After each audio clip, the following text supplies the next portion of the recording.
Dada bu yoqqa nega keldik? 60 marta aytdim, amakining uyiga mehmonga kelganmiz. Uyda aytgan gaplarim esingdami?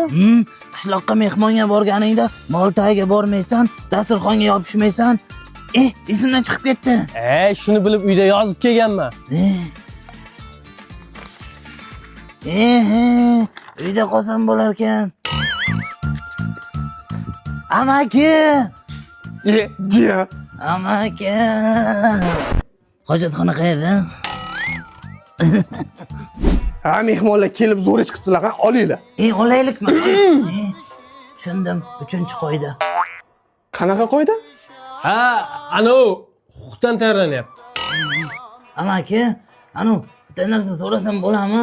Bu narsalar ko'rgazmaga qo'ymagansiz-ku, to'g'rimi? Yo'q, yeyish uchun qo'yilgan. Ana, ko'rgazmaga qo'yilmagan ekan. O'zi qarindoshlarning uyida mehmon Dada, 6-qo'ydan buzib qo'ydim. qanaqa qoida edi u? Molxonaga bormaysan, mollar oldiga yaqinlashmaysan. Xo'sh, O'zi men molxonaga bormoqchi emasdim. Molni sug'orish kerak ekan, keyin xo'p dedim.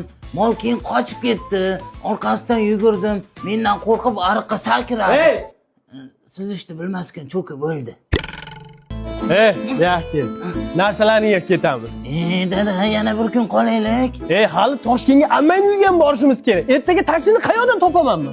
Rizoga ilovasi bor-ku, uyingizdan turib xohlagan manzilingizga olib borib qo'yadi. Ular 4 kishi olmaydi, 3 kishi oladi. Orqada ikkalamiz mazza qilib ketamiz.